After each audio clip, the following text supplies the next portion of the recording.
The clinking of wine glasses filled the air at her parents' sprawling mansion, a place that always felt more like a museum than a home. Crystal chandeliers cast soft light over the polished hardwood floors, and the hum of conversation mixed with faint jazz from a speaker somewhere in the corner. I stood near the edge of the room, holding a glass of red I hadn't touched, watching the crowd of Camille's family and friends celebrate her new corporate job offer. It was a big deal, her stepping into a finance role at a tech giant, a chance to climb the ladder she'd been eyeing for years. I was proud of her, even if she didn't think I had any right to be. The room buzzed with excitement, her cousin snapping photos, her father nodding approvingly at anyone who'd listen about his daughter's ambition. But then her mother, Elaine, raised her glass, her voice cutting through the chatter like a blade wrapped in silk. To Camille finally leveling up and leaving behind the freeloaders, she shouted, her eyes flicking toward me for just a moment. Laughter rippled through the room. It wasn't cruel, not exactly, but it carried that sharp edge of judgment I'd grown used to. I felt the weight of every glance, every smirk, as if I were some stray dog they'd let in out of pity. Then Camille turned to me, her lips curling into that mocking smile she'd perfected over the past year. Seriously, Mason, she said, loud enough for the whole room to hear, get a life. Stop hanging around Jake just to feel important. He's rich and successful. You're not. The words hit like a punch I didn't see coming. The air went still, the kind of silence that makes your ears ring. Her uncle Darius chuckled nervously, muttering something about tough love, but no one else spoke. I could have said something back, could have let the anger bubbling in my chest spill out. But instead, I just smiled. Not the weak, pleading kind of smile that begs for approval. No, this was different. It was the kind of smile that knows something the room doesn't. Because Camille, for all her ambition and sharp words, had no idea whose signature was on her brand new paycheck. I took a sip of the wine, letting the bitterness of it match the moment. Around me, the party started to hum again, people pretending the awkwardness hadn't happened. Elaine glided over to Camille, whispering something that made her laugh, and I watched my wife soak it all in, her moment, her victory. She looked beautiful, I'd give her that. Her dark hair was swept up, her dress hugging her frame like it was made for her. But beauty doesn't soften a sting like that. I'd heard her jabs before, the little comments about my lack of drive, or how I was lucky to know someone like Jake Lawrence, her idea of a real success story. She'd say it at dinners, at gatherings like this, always with that same smirk, like she was doing me a favor by pointing out my flaws. And every time, I'd let it slide. Not because I was spineless, but because I was waiting. See, I'd learned something about people over the years. They show you who they are when they think you've got nothing to offer. Camille thought I was just a guy coasting through life, leaning on my old college buddy Jake to feel relevant. She didn't know the truth, and I hadn't told her, not out of fear, but because I wanted to see how far she'd go. Tonight, though, her words cut deeper than usual. Maybe it was the crowd, the way her family leaned into her insult like it was a punchline they'd all been waiting for. Or maybe it was the way she didn't even glance back to see if I was okay. Either way, something shifted inside me. I set my glass down on a nearby table, the stem catching the light for a moment. Across the room, Camille was laughing with her cousin, already moving on from her little performance. I could have walked over, pulled her aside, and laid it all out right then, told her everything. But where's the value in that? Truth isn't just words, it's timing. And tonight wasn't the night. Not yet. Instead, I slipped through the crowd, nodding politely at a few familiar faces. Uncle Darius caught my arm as I passed, his breath heavy with whiskey. "So, Mason, what do you actually do these days?" he asked, his voice loud enough to draw a couple of glances. It was the same question he always asked, like he was digging for dirt. I gave him my usual vague answer, something about consulting, helping out with Jake's projects. He nodded, unimpressed, and let me go. That's how it always went with her family. To them, I was the guy who didn't quite fit, the one who married up and hadn't earned it. As I stepped onto the balcony for some air, the cool night hit my face, grounding me. The city sparkled below, all sharp lights and distant noise. I leaned against the railing, replaying her words in my head. He's rich and successful. You're not. If only she knew. If only she had any clue that the man she mocked was the one who'd built the very foundation she was now standing on. I wasn't angry, not exactly. It was more like disappointment, mixed with a strange kind of curiosity. How would she react when she found out? Would she laugh it off, like she did tonight? Or would it shake her world just enough to make her see me differently? I pulled my phone from my pocket, the screen lighting up with a text from Jake. "Heard about the party. You good?" he wrote. I smirked. Jake knew me better than anyone, knew why I kept my cards close, why I let Camille think what she wanted. I typed back a quick reply, all good. Just waiting for the right moment. The party noise drifted out to the balcony, Camille's laughter cutting through it all. I straightened up, brushing a speck of dust off my jacket. This wasn't the end of anything, just the beginning of something else. She could have her toast, her moment, her applause. I didn't need any of it. What I had was better control, patience, and a truth that would hit harder than any insult she could throw. I stepped back inside, ready to play my part a little longer, my smile still in place. The game wasn't over. Not by a long shot. The loft where it all started still lingers in my mind sometimes. A cramped space with peeling paint, secondhand furniture, and the faint hum of cheap fans struggling against summer heat. Jake and I spent countless nights there, hunched over laptops, fueled by Red Bull and stubborn dreams. That's where Pulse Logic was born, where I wrote the first lines of code for an AI system that would change everything.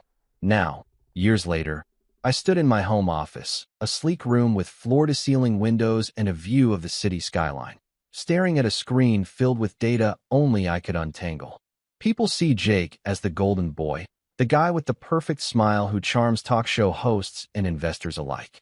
They see his polished boots clicking across stages, his name in bold on magazine covers.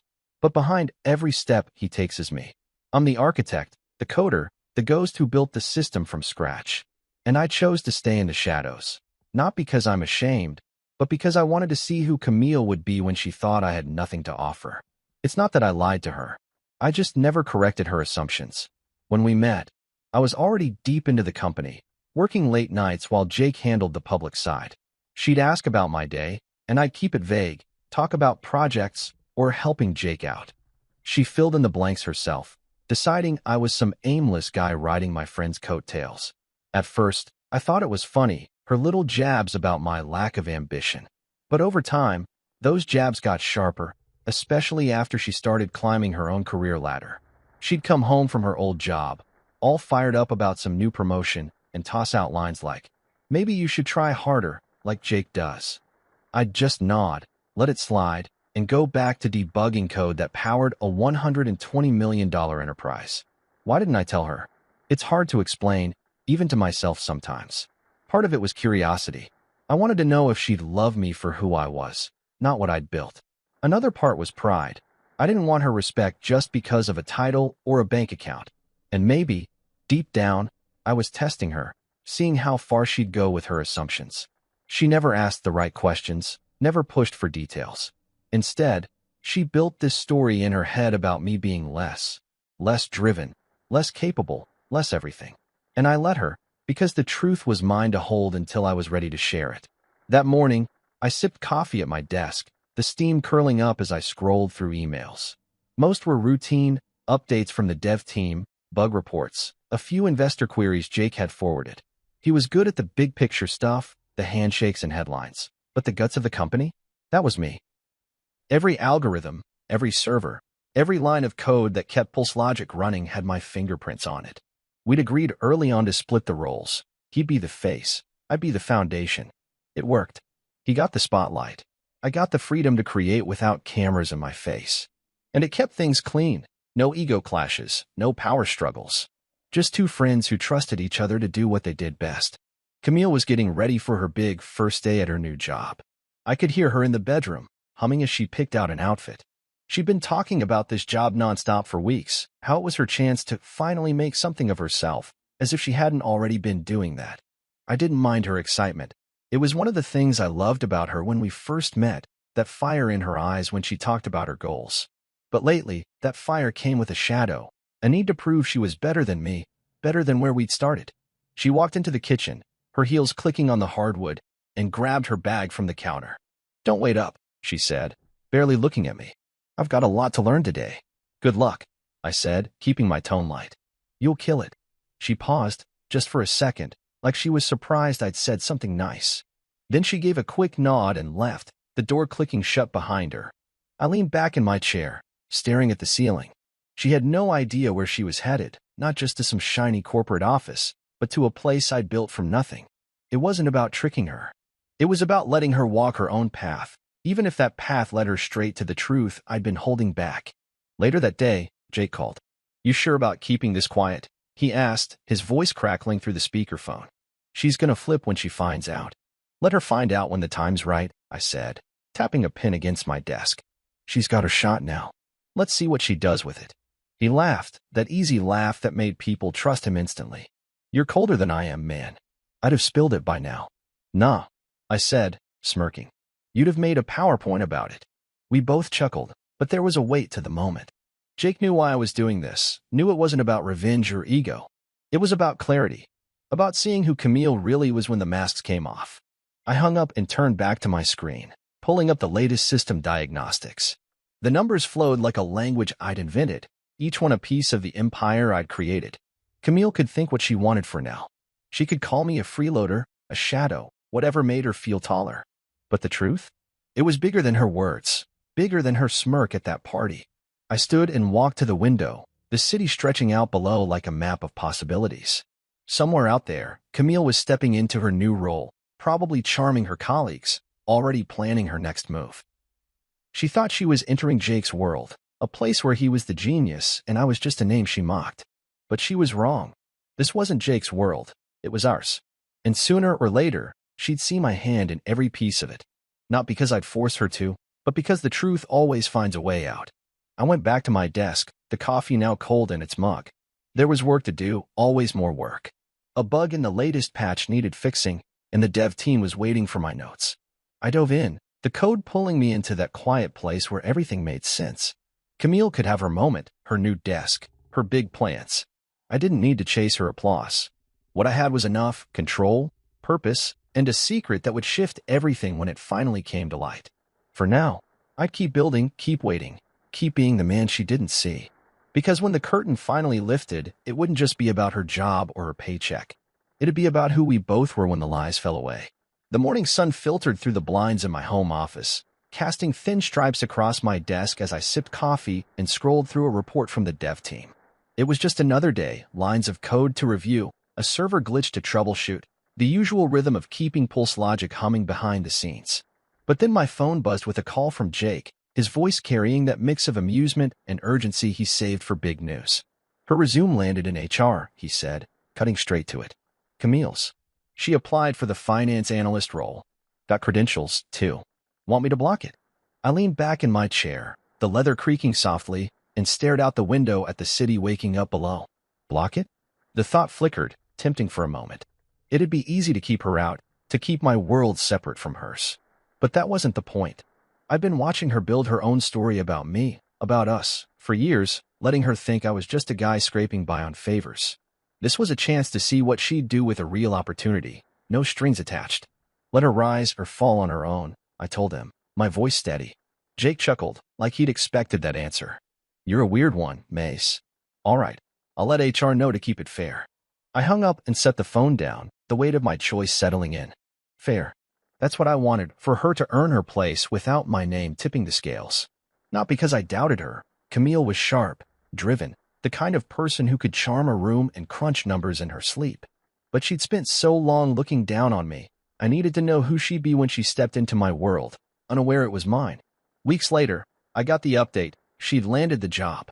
Entry-level finance analyst, $95,000 a year, a shiny new badge with her name on it. I was at the headquarters that day, tucked away in my private office on the top floor, a space nobody but Jake and a few execs knew I used. The building itself was a beast of glass and steel, all sharp angles and open spaces, designed to scream success. I'd had a hand in picking the architect, though nobody would have guessed it. As I worked through a system update, Jake swung by, leaning against the doorframe with a grin.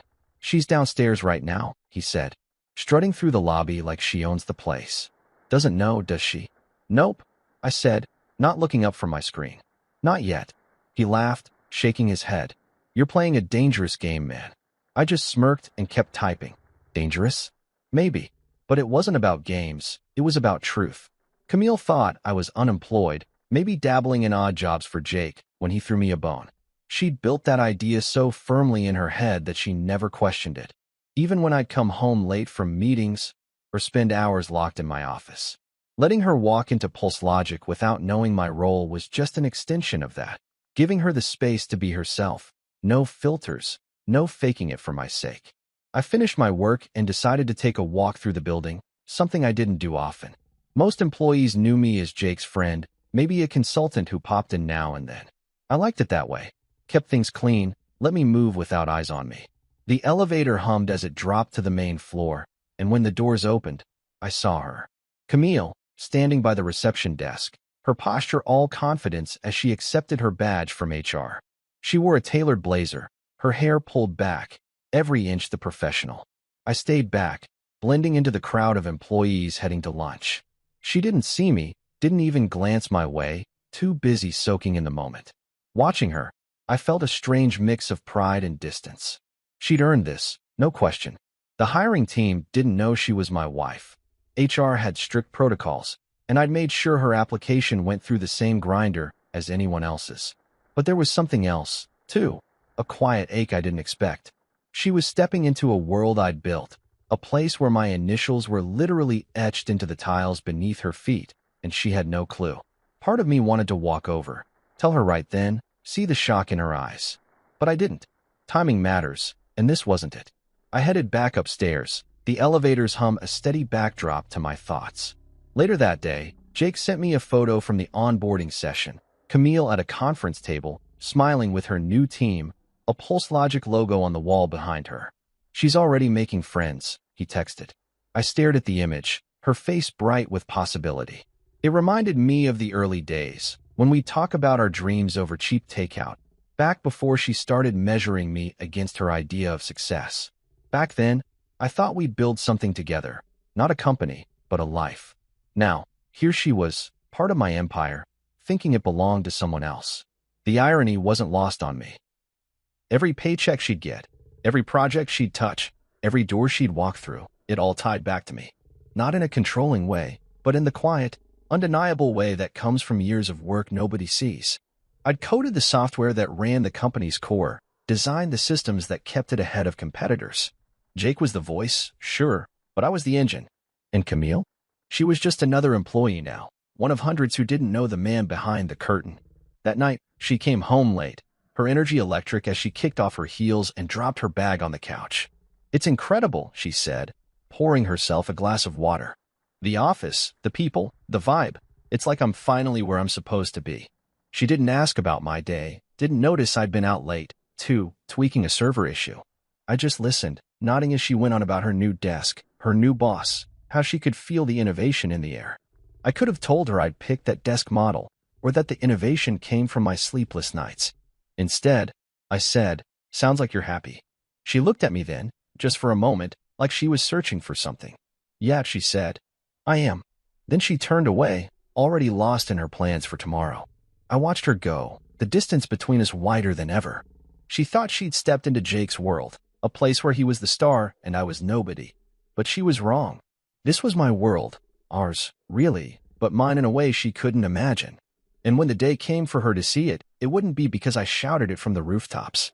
It'd be because the truth was too big to stay hidden forever. For now, I'd keep working, keep waiting, let her think what she wanted. The moment would come. It always did. The hum of my laptop filled the quiet of my home office, a steady rhythm that grounded me as I sifted through a backlog of emails. Outside, the city was settling into dusk, lights flickering on like stars against the skyline. I'd spent the day tweaking a new algorithm for Pulse Logic, the kind of work that felt like solving a puzzle nobody else could see. Most people at the company thought Jake was the mastermind, the guy who dreamed it all up and made it our. They weren't entirely wrong. He had a knack for selling the vision, for turning my code into something the world wanted. But the truth was Messier. Every breakthrough, every system that kept us ahead, came from my hands. And Camille? She was out there in the office, building her own story about who ran the show, with no clue I was the one she was really working for. I leaned back in my chair, rubbing my eyes as I thought about her first month at the company. Word had gotten back to me, little snippets from HR, casual comments from Jake. She was settling in fast, charming her team, tossing around buzzwords like she'd been born in a boardroom. Apparently, she'd taken to bragging about her proximity to power, as if being in the same building as Jake made her special. I could picture her in the break room, coffee in hand, tossing her hair as she said, "He's so inspiring. You can just tell he's the genius behind it all." It didn't bother me, not really. I'd chosen to stay out of the spotlight, let Jake take the bows. But hearing her say it, knowing she thought I was just some guy hanging around for scraps, stirred something I couldn't quite name. That afternoon, I'd gotten an email from one of the HR reps, someone I trusted to keep me in the loop without asking too many questions. She'd overheard Camille in the break room, laughing with a couple of analysts. "There's this other founder, right?" she'd said, her voice carrying that sharp edge she used when she was trying to sound clever. "Some ghost, probably just a legal placeholder. Jake runs everything, you can tell." The HR rep had typed it up word for word, adding a quick note. "Thought you'd want to know." I read it twice, my jaw tight, then closed the email without replying. A placeholder. That's what she thought I was. Not a man who'd built an empire from a folding table in a loft, but a name on paper, irrelevant next to Jake's shine. My phone pinged, pulling me out of my thoughts. It was Jake, texting as if he'd read my mind. "Heard Camille spreading her theories about you. Want me to set her straight?" I stared at the screen, my thumb hovering over the keyboard. For a moment, I imagined him walking up to her desk, casual as ever, and dropping the truth like a stone in still water. I could almost see her face, shock, then disbelief, then that quick scramble to rewrite the story in her head. It was tempting, but I typed back, "Not yet." I set the phone down and stood, stretching my arms as I walked to the window. The city sprawled below, a map of lives and secrets, and I wondered how many others out there were misjudged, unseen for what they really were. Camille's words didn't hurt as much as they might have once. They were just noise, part of the bigger picture I'd been watching unfold. She could think what she wanted, say what she wanted. The company didn't run on her opinions, it ran on my work. Every email she sent, every report she filed, every paycheck she cashed, it all flowed through systems I'd designed. She was a guest in my house, even if she didn't know it. Later that night, I drove to the office to check on a server issue nobody else could crack.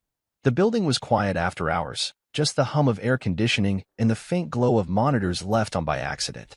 I liked it this way, no crowds, no meetings, just me and the tech. As I worked in the server room, untangling a mess of cables and running diagnostics, I thought about the early days with Jake. We'd been kids, really, fueled by cheap pizza and big ideas. Back then, it wasn't about money or fame. It was about building something that mattered. I'd never cared about the spotlight, even when we started getting press, when investors came knocking. Jake thrived on it, and I was happy to let him. But now, with Camille spinning her stories, I wondered if I'd stayed quiet too long. The server beeped, signaling the fix was complete, and I leaned back against the wall, wiping sweat from my forehead. My phone buzzed again, this time an email from Jake, forwarded from one of his assistants. It was a screenshot of an internal memo Camille had drafted, something about streamlining budget reports. It was good work, sharp and efficient, the kind of thing that'd get her noticed. I read it through, nodding to myself. She was talented, no question. That's why I hadn't blocked her application, why I'd let her walk through those doors. But talent didn't mean she saw the whole picture. I locked up and headed home, the city lights blurring past as I drove. Camille was already asleep when I got there, her shoes by the door, her bag slung over a chair. I stood in the kitchen, pouring a glass of water, and thought about the memo again. She was making her mark, carving out a place for herself, and I was glad for it. But every step she took was on ground I'd laid. The irony wasn't lost on me. She was climbing a ladder I'd built, praising a man who leaned on me for every major call. Jake still ran decisions by me, even the ones she thought were his alone. Budgets, contracts, tech rollouts, he'd call or text, asking for my take, and I'd give it. No ego, no fuss. That's how we worked. As I climbed the stairs to bed, I paused outside our room, listening to the faint sound of her breathing. She was happy here, in this life she thought she'd earned by outgrowing me. And maybe she had, in her own way. But the truth was bigger than her version of it. I didn't need her to know, not yet. Telling her now would be too easy, like flipping a switch and watching her scramble. I wanted her to find it herself, to feel the weight of it when it landed. Not out of spite, but because real understanding doesn't come from words, it comes from seeing. I slipped into bed, the mattress dipping under my weight. Tomorrow, I'd dive back into work, another bug to fix, another system to tweak. Camille would go to her desk, file her reports, maybe drop another line about Jake's brilliance. And I'd keep doing what I'd always done, building, waiting, letting the pieces fall where they would. The office gossip didn't matter, not really. Her theories, her break room chatter, it was all just noise. The company ran because of me, and sooner or later, she'd see it. Not because I'd shout it, but because the truth has a way of breaking through, quiet and sure, like a sunrise you can't ignore. For now, I'd stay the ghost she didn't believe in, and that was enough. The office was a ghost town that night, the usual buzz of keyboards and chatter replaced by the low hum of air conditioning and the occasional creak of a settling building. I was holed up in the executive suite, a corner room with a view of the city's jagged skyline, working late on a software patch that had been giving the dev team fits. The glow of my laptop screen lit up the desk, casting shadows across stacks of papers and a cold coffee mug I'd forgotten to refill. This was my element: code, quiet, control. No meetings, no handshakes, just me untangling problems nobody else could. I liked these hours, when the world slowed down and I could think without interruption. But then I heard it, the sharp click of heels on the hardwood floor, echoing down the hall like gunfire in the silence. I glanced at the clock, past 9. Nobody should have been here, not even the cleaning crew. The sound stopped just outside the door, and before I could close my laptop, Camille walked in. She froze in the doorway, her eyes wide, like she'd stumbled into a room she wasn't supposed to see. Her blazer was slung over one arm, her hair slightly messy from a long day, but she still carried that air of confidence, like she owned every space she entered. "What are you doing here?" she asked, her voice sharp, almost accusing. I leaned back in my chair, keeping my expression neutral. "Helping Jake," I said, the same vague answer I always gave. It was true enough. Jake had asked me to handle this patch personally, but it was also the kind of answer that let her fill in the blanks however she wanted. She rolled her eyes, stepping into the room, her heels clicking again. "Of course," she said, her tone dripping with that familiar mix of pity and frustration. "You just can't let go of his coattails, huh?" The word stung, though I didn't let it show. I'd heard them before, variations of the same jab, always aimed at making me feel small. But tonight, in this room, with my code on the screen and the weight of everything I'd built behind me, they landed differently. I could have corrected her right then, laid it all out, how this company, this office, this very moment existed because of me. But I didn't. Instead, I just held her gaze, my face calm, giving her nothing to grip onto. She shifted her weight, clearly expecting me to argue or shrink away like I usually did. When I didn't, her confidence wavered, just for a second. "It's late, Mason," she said, softer now, like she was trying to figure out why I wasn't rattled. "Why are you even in here? This is the executive suite." Before I could answer, Jake walked in, his tie loosened and a tablet under his arm. He stopped short, glancing between us, his easy smile faltering for a moment. "Hey," he said, nodding at Camille before turning to me. "Ready to sign off, Mace?" The air shifted. Camille's eyes narrowed, her head tilting slightly as she processed his words. "Wait," she said, her voice slow, like she was piecing together a puzzle. "He signs things off?" Jake froze, realizing his slip. He looked at me, waiting for a signal, but I didn't give one. Instead, I closed my laptop with a soft click and stood, stretching my arms. "Just wrapping up some tech stuff," I said, keeping it light, like it was no big deal. Camille wasn't buying it. She crossed her arms, her gaze flicking between me and Jake. "Hold on," she said. "What do you mean, sign off? Since when are you involved like that?" Jake, bless him, tried to smooth it over. "He's involved," he said, his smile awkward but genuine. "You know, helps with the big picture stuff sometimes." She laughed, but it was nervous, unsteady, like she was trying to convince herself it wasn't a big deal. "Sure he is," she said, her eyes locked on me now, searching for something, an explanation, a crack in my calm. I didn't give her one. I just grabbed my jacket from the back of the chair and slung it over my shoulder. "Long day," I said, nodding at Jake. "I'll finish up tomorrow." As I brushed past her, I caught the faintest whiff of her perfume, the same one she'd worn since we met.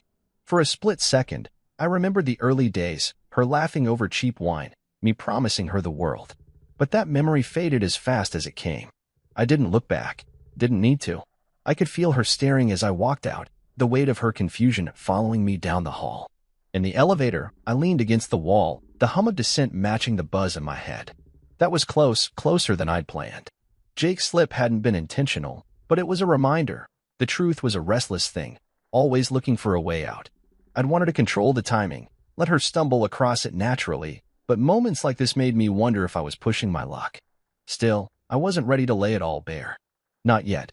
She'd have questions now, sure, but questions weren't answers.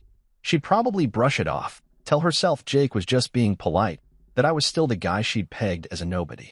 When I got home, the house was dark, quiet except for the faint drip of the kitchen faucet I kept meaning to fix. I poured a glass of water and stood by the counter, replaying the scene in my head.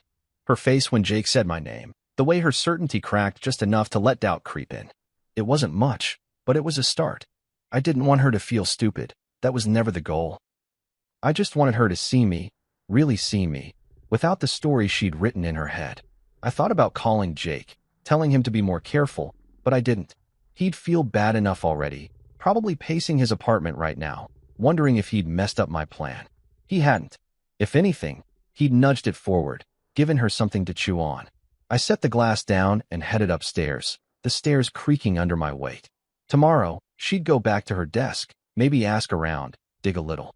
Or maybe she'd let it go, too proud to admit she might have missed something. Either way, the seed was planted. As I lay in bed, staring at the ceiling, I wondered what she'd say if she knew the whole story.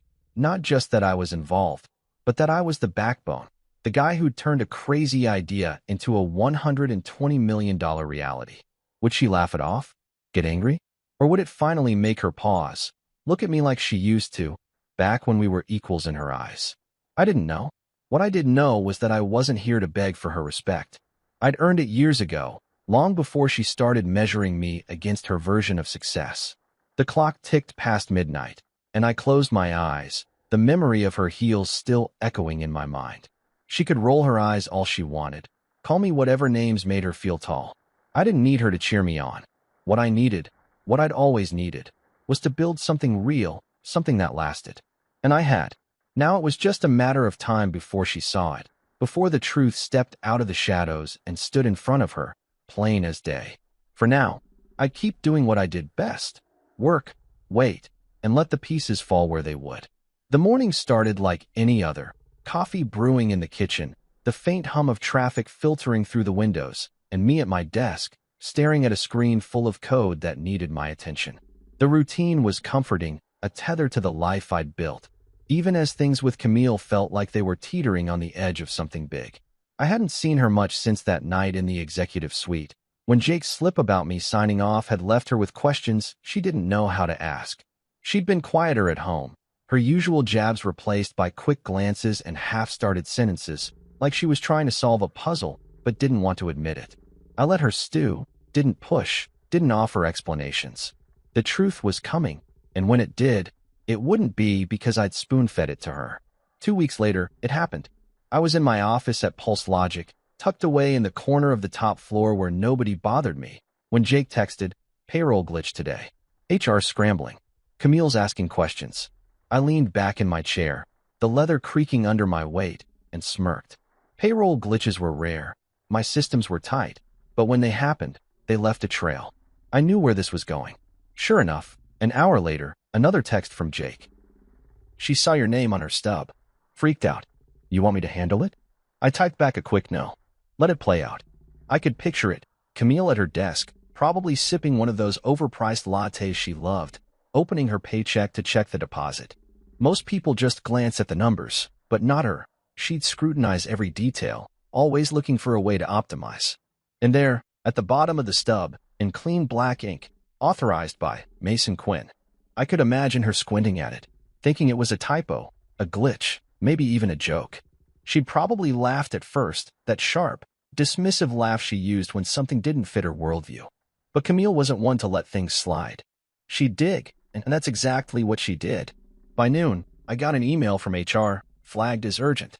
The rep, a no-nonsense woman named Karen who'd been with us since the early days, laid it out plain. Camille had stormed into their office, paycheck in hand, demanding to know why my name was on it. She thought it was a mistake, Karen wrote. Asked if we'd mixed up names or if there was another Mason Quinn. I pulled the internal docs to show her it was legit. She went pale, Mason, like she'd seen a ghost. I read the email twice, my pulse steady but my mind racing.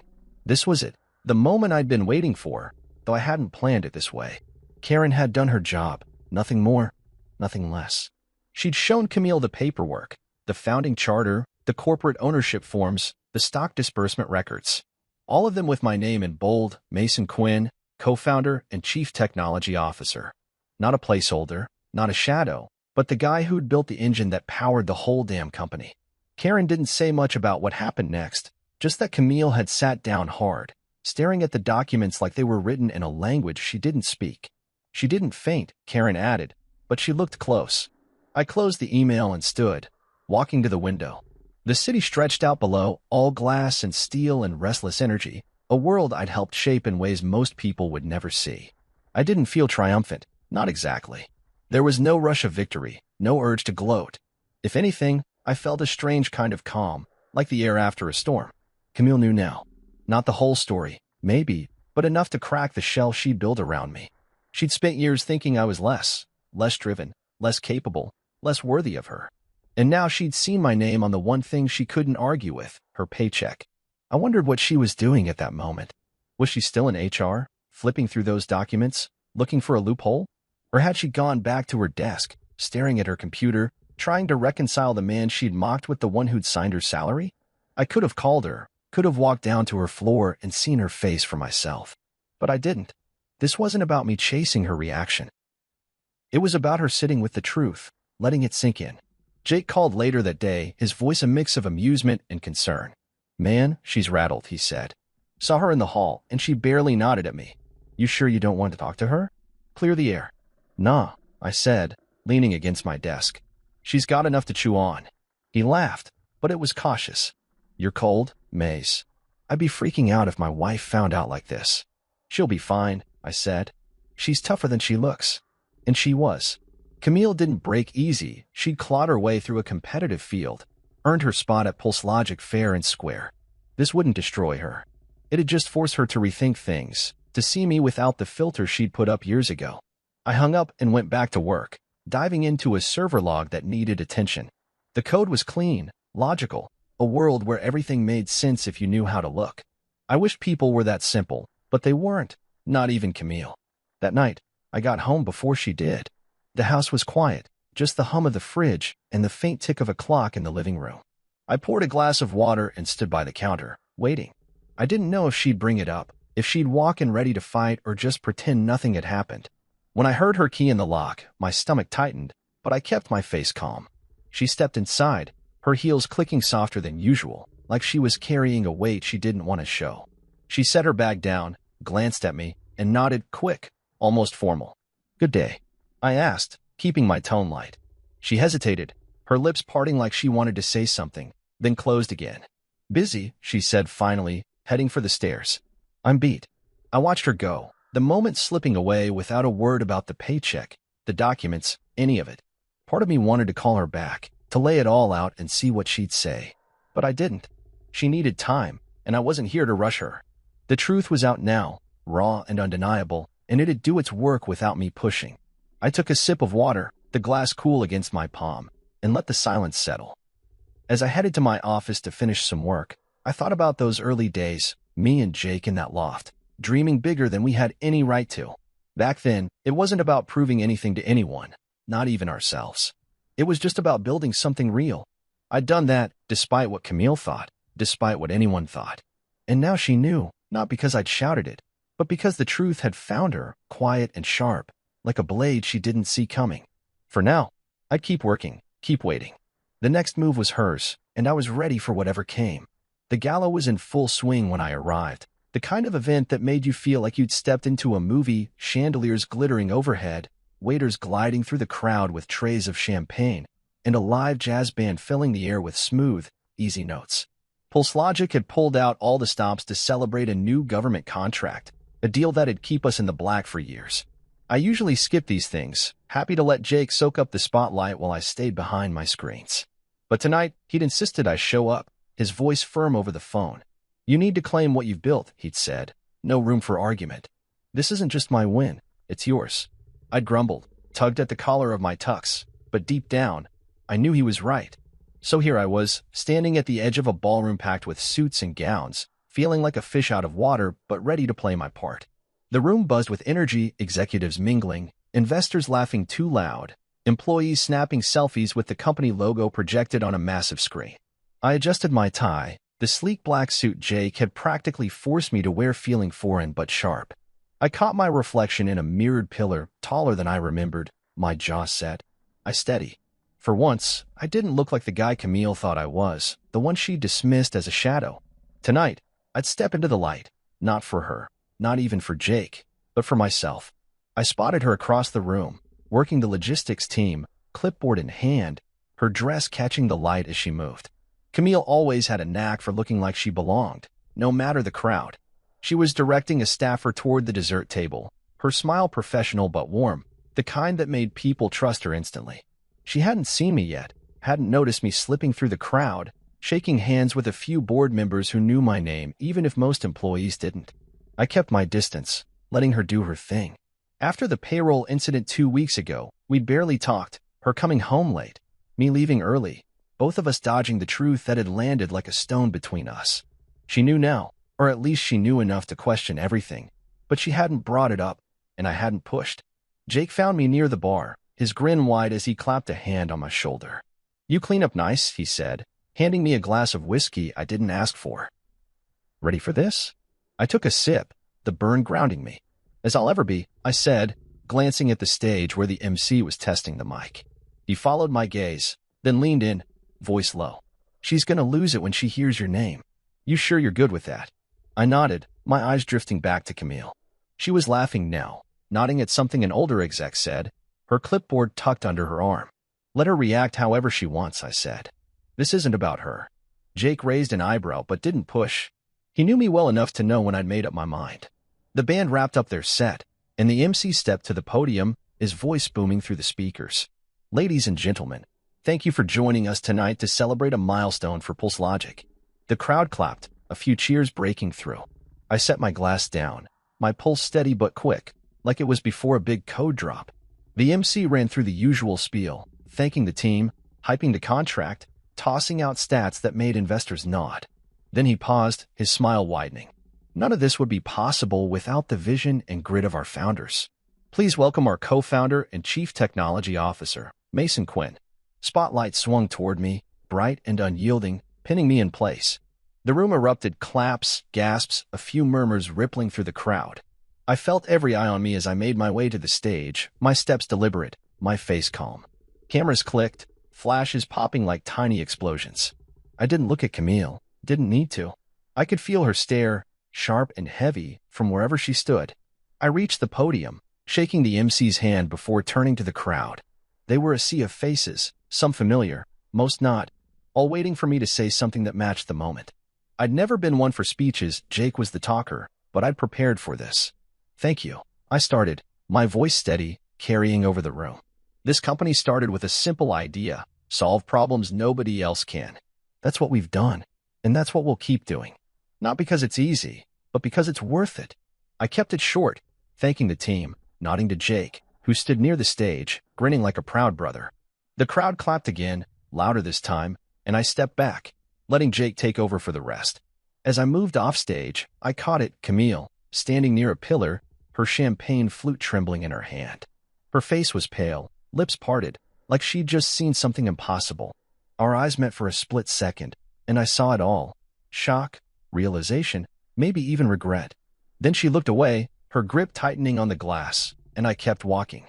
Back at the bar, I grabbed a water, the adrenaline still humming in my veins. Jake joined me, leaning against the counter. "Told you it'd hit hard," he said, his voice low but teasing. "Yeah," I said, taking a sip. "You weren't wrong." He glanced toward Camille, who was now talking to a colleague, her smile forced. "She's rattled, man. What's your next move?" "Nothing," I said, setting the glass down. Ball's in her court now. The rest of the night blurred. Handshakes, small talk, people I barely knew telling me how inspiring it was to hear from the other founder. I nodded, smiled, played the part, but my mind kept drifting back to her. Not because I needed her to say anything, but because I wondered what she was thinking now, after seeing me up there, my name on everyone's lips. Did it change how she saw me? Or was she already rewriting it in her head, finding a way to make it fit her old story? As the gala wound down, I stepped outside for air, the cool night biting at my skin through the suit. The city sparkled below, a reminder of everything I'd built, everything I still had to do. I didn't need the applause, didn't need the cameras. But standing there, With my name finally out in the open, I felt something shift. Not pride, not relief, just clarity. I wasn't hiding anymore, not from her, not from anyone. I heard the door open behind me, footsteps soft but deliberate. I didn't turn around, didn't need to. It was her, I knew it. But I wasn't ready for that talk, not yet. Let her come to me when she was ready, when the truth had settled deep enough to matter. For now, I'd done what I came to do. The stage was set, the curtain up. Whatever came next, I'd face it the same way I always had, steady, quiet, and sure of what I'd built. The days after the gala felt different, like the air in the house carried a charge I couldn't ignore. I went through my routine, coffee at dawn, code reviews in my office, calls with Jake about the next phase of the government contract. But there was a quiet tension under it all, a sense that something had cracked open and wouldn't close again. Camille hadn't said much since that night, since the moment she'd seen me on that stage, my name echoing through the ballroom like a truth she couldn't dodge. I'd caught her staring a few times, quick, searching glances when she thought I wasn't looking, but she hadn't brought it up, and I wasn't about to force the issue. I'd spent years letting her build her own story about me. Now that it was unraveling, I wanted to see what she'd do with the pieces. It was late one evening, maybe a week later, when she finally broke the silence. I was in the kitchen, rinsing dishes from a dinner we'd eaten separately. Her working late, me buried in a server issue. The house was quiet, just the faint hum of the fridge and the clink of plates in the sink. She walked in, still in her work clothes, her heels left by the door like she'd shed some of her armor. I didn't turn around, kept scrubbing a pan, waiting to see if she'd speak or just grab a glass of water and vanish upstairs like usual. Then I heard her voice, low but sharp, like she'd been holding it in too long. "You should have told me." I set the pan down, drying my hands on a towel before facing her. She stood by the counter, arms crossed, her eyes fixed on me, not angry, exactly, but hard, like she was trying to pin me in place. "Told you what?" I asked, keeping my tone even, though I knew exactly what she meant. "Don't play dumb," she said, her voice rising just a fraction. "About Pulse Logic. About you being, whatever you are. Co-founder, CTO, the guy who built it all. Do you know how stupid I looked? Standing there at the gala, holding my champagne like an idiot while everyone clapped for you." I leaned against the counter, holding her gaze. Her words stung, but not like they used to. There was something raw in them, something honest, and I wanted to hear it all before I answered. "It wasn't about making you look stupid," I said finally, my voice calm but firm. "You did that all on your own." Her eyes widened, a flash of hurt crossing her face before it hardened again. "So this was what? A game?" she snapped. "Letting me think you were nobody, letting me say those things about you. About Jake? Also you could what? Prove a point." I shook my head, stepping closer, not to crowd her, but to make sure she heard me. "It wasn't a game. I didn't tell you because I didn't want you to love me for a title or a paycheck. I wanted to see who you'd be when you thought I had nothing." She laughed, but it was bitter, almost choked. "And what did you see, Mason? A shallow, status-obsessed bitch who'd rather chase Jake's shadow than look at you." Her words hung there, heavy, and for a moment, I didn't know what to say. She wasn't wrong, not entirely. She'd spent years measuring me against her idea of success, cutting me down to fit the box she'd made. But I didn't hate her for it. I just wanted her to see it, to own it. "I saw someone who's smart," I said quietly. "Someone who's driven, who earned her place at that company. But yeah, I also saw someone who decided I wasn't enough before she even asked who I was." She flinched, her arms dropping to her sides. For a second, I thought she might cry, but Camille didn't break like that. Instead, she straightened, her voice trembling but sharp. "You could have asked me to stop. You could have said something, anything, instead of sitting there, smiling like it didn't hurt. Why didn't you?" I looked at her, really looked, and saw the woman I'd fallen for years ago, fierce, stubborn, always pushing. But I also saw the distance between us, wider now than ever. "Because I didn't want to fight for your respect," I said. "I wanted you to give it. Not because I'm the CTO, but because I'm your husband." She opened her mouth, then closed it, her eyes glistening but holding back. The silence stretched, thick and heavy, until she turned away, her voice barely a whisper. "I didn't know how to see you. Not like this." She walked out, her footsteps soft on the hardwood, leaving me alone with the dishes and the weight of what we just said. I didn't follow her. Didn't need to. She'd wanted to justify herself, to make it my fault for keeping secrets. But I'd given her the truth, plain and unvarnished. I wasn't here to punish her, but I wasn't here to beg for forgiveness either. The next few days were quiet, both of us moving through the house like strangers sharing a lease. I threw myself into work, debugging code, prepping for a tech rollout, anything to keep my mind off the ache in my chest. Jake called once, asking how things were, but I brushed him off. "She's processing," I said, and he didn't push. At Pulse Logic, I heard she was keeping her head down, still doing her job, but without the usual swagger. Part of me wondered if she'd quit, walk away from the company now that she knew my role, but she didn't. She showed up, filed her reports, kept going. That was something, at least. I thought about that night a lot, her anger, her tears, the way she tried to turn it back on me. It wasn't about her looking stupid at the gala. It was about her realizing she'd misjudged me, not just as a founder, but as a man. I didn't need her to grovel, didn't want her to. I just wanted her to see what I'd seen all along, that we could have been partners, equals, if she'd let me in instead of pushing me down. One morning, I found her coffee mug on the counter, still warm, a post-it stuck to it with a single word: "Sorry." I stared at it, my thumb tracing the edge of the paper. It wasn't much, but it was a start. I didn't know where we'd go from here, maybe nowhere, maybe somewhere new. But I knew one thing: I didn't need her applause to feel whole. I'd built Pulse Logic from nothing, turned a dream into a reality that paid her salary, and that was enough. I tucked the note in my pocket and headed to my office, the city waking up outside. She'd vented, cried, blamed me, and I'd let her. But now the truth was out, and it wasn't my job to fix how it made her feel. She'd have to figure that out herself. For now, I had work to do, systems to maintain, problems to solve, a company to run from the shadows. And if she wanted to talk, really talk, I'd be here. Not as the guy she mocked, not as the founder she didn't expect, but as me, steady, quiet, and done waiting for her to catch up. The house was quieter than usual that week, the kind of quiet that feels like it's holding its breath. I'd found Camille's note, "Sorry," on a post-it, left like a breadcrumb on her coffee mug, and it stayed with me, tucked in my pocket as I went through my days. I didn't bring it up, didn't ask her what it meant. Words like that need space to settle, and I wasn't in a rush to fill the silence. Work kept me busy, Pulse Logic was ramping up for a new software release, and I was neck-deep in code, tweaking algorithms and squashing bugs that only I could spot. But even as I worked, my mind kept drifting back to her, to the way things had shifted since the gala, since she'd seen my name on that stage and realized the man she dismissed was the one holding up her world.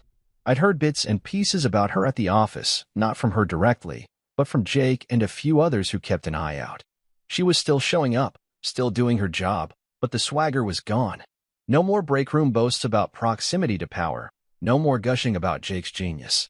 Instead, she was quieter, focused, like she was trying to prove something to herself. Karen in HR mentioned she'd started asking about the company's outreach programs, the ones I'd pushed for years ago, tech workshops for women in underprivileged schools, stuff I'd always cared about but never advertised. It caught me off guard, hearing that. Was she digging into my world, trying to understand me? Or was it just her way of coping, finding something to hold on to after her version of me had crumbled? I didn't know, and I didn't ask. One morning, I decided to do something I hadn't planned.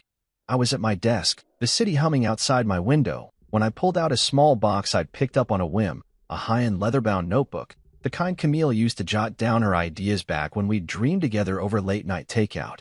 I grabbed a pen and wrote a note, keeping it simple. "Camille, you're talented. You earned your place here. This isn't about revenge. It's about letting truth speak. Mason." I didn't overthink it, didn't try to make it poetic. It was just the truth, plain and clear, the way I'd always tried to be with her, even when she didn't see it. I drove to the office that afternoon, the box on the passenger seat. The building was buzzing as usual, phones ringing, keyboards clacking, employees weaving through the open-plan floor. I didn't go to my usual hideout on the top floor. Instead, I headed to Camille's desk, tucked in a corner of the finance department. She wasn't there, probably in a meeting.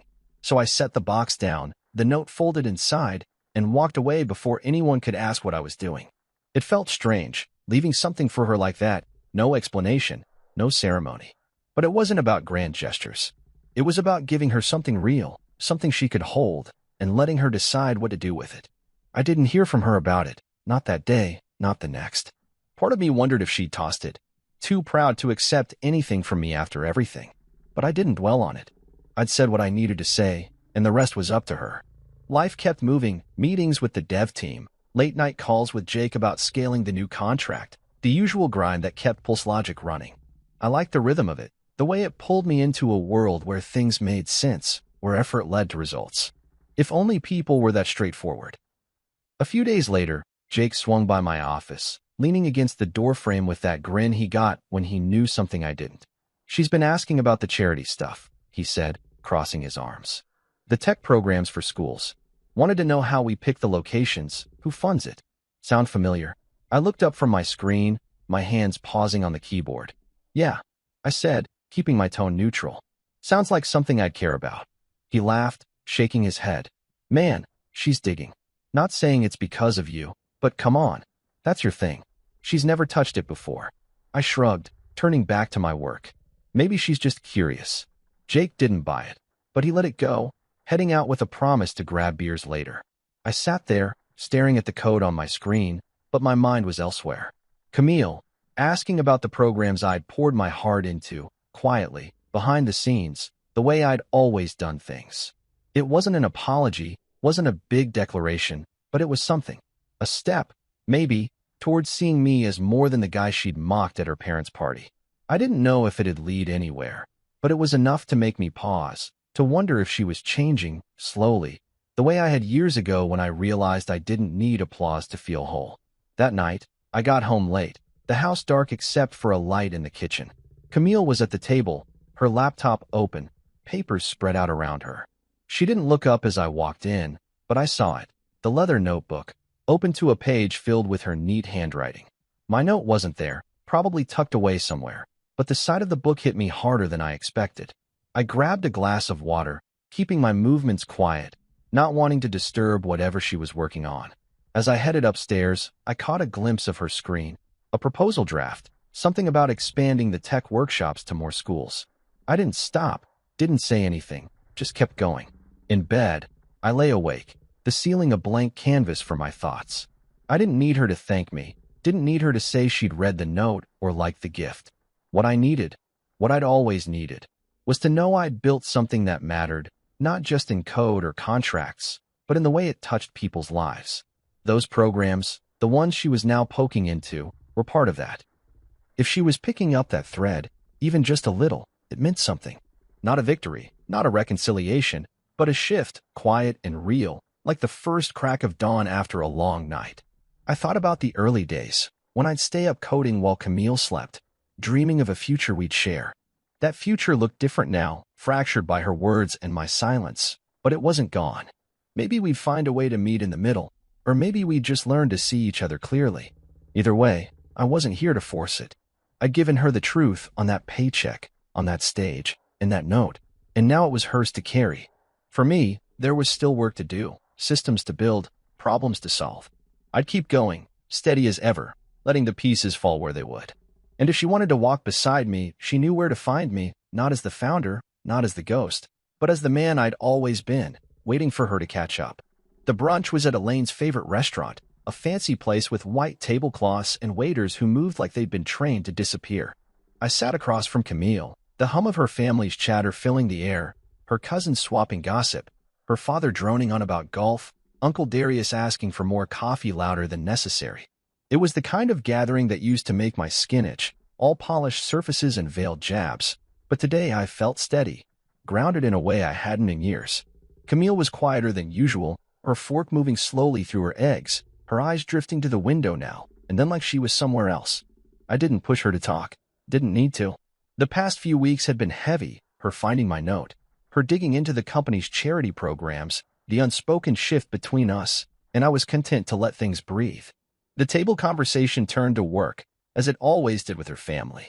Elaine leaned forward, her pearls catching the light, and asked Camille about her job at PulseLogic. "It's such a prestigious company," she said, her voice dripping with pride. "You must feel so lucky to be part of Jake Lawrence's vision." I took a sip of my coffee, hiding a smirk. Jake's vision. That's what they all thought, what Camille had thought too, until the truth came crashing in. She didn't answer right away, just nodded, her lips tight. And I wondered what was going through her head, whether she was replaying the gala, my name on her paycheck, or the notebook I'd left on her desk. Then her aunt, a woman with a laugh like a foghorn, turned to me, her fork waving in my direction. "So, Mason," she said, loud enough to pull every eye to me, "still trying to make something of yourself? Or are you just riding Jake's coattails forever?"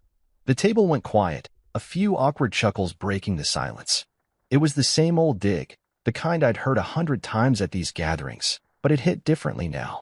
I opened my mouth to answer, something vague, like always. But Camille spoke first, her voice cutting through the air like a blade. "He's already made something," she said, her tone steady, not loud but firm enough to stop the room. "Everything, actually." I froze, my coffee halfway to my lips. Every head turned to her, then to me, the weight of her words sinking in. Elaine's eyebrows shot up, Darius coughed into his napkin, and her aunt just stared, like she'd misheard. I looked at Camille, our eyes meeting across the table, and for the first time in a long time, I didn't see anger or defensiveness, just truth, raw and unguarded. She didn't smile, didn't soften it, just held my gaze like she was daring anyone to challenge her. Nobody did. The moment passed, conversation picking up again, but it lingered between us, heavy and real, like a door we'd both stepped through without meaning to. I set my cup down, my pulse steady but my mind racing. She'd never done that before, stood up for me. Not like this. Not in front of her family, where image was everything. I didn't know what it meant, not exactly, but it felt like something had settled, like the ground beneath us had finally stopped shifting. The rest of the brunch blurred, small talk, clinking glasses, Elaine steering the chat back to safer topics. I played along, nodding when I needed to, but my focus stayed on Camille. She didn't say much after that, just ate her food and answered questions with short, polite replies. When we left, she walked beside me to the car, our steps in sync, the silence between us not heavy but thoughtful, like we were both carrying the same weight. In the car, I waited for her to say something, to explain or backtrack, but she just looked out the window, her fingers tracing the edge of her purse. I didn't push. I'd spent years waiting for her to see me, and now that she had, at least enough to speak up, I wasn't going to demand more. I drove us home, the city slipping past, and thought about how far we'd come from that night at her parents' mansion, when she'd mocked me in front of everyone, her words sharp enough to draw blood.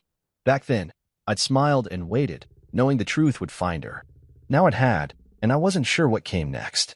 At home, she went to the kitchen, pouring herself a glass of water while I hung my jacket by the door. I could have asked her about it, could have said, "Why'd you do that?" Or "What's changed?" But I didn't. Instead, I grabbed my laptop and headed to my office, diving back into work, emails from the dev team, a bug report I'd been meaning to tackle. Routine was my anchor, always had been, and I needed it now to keep from overthinking. Camille didn't follow, didn't call me back for some big talk. She just moved through the house, her presence quiet but steady, like a shadow that didn't weigh me down anymore. Later that night, I found her in the living room, curled up on the couch with that leather notebook I'd given her, scribbling something I didn't try to see.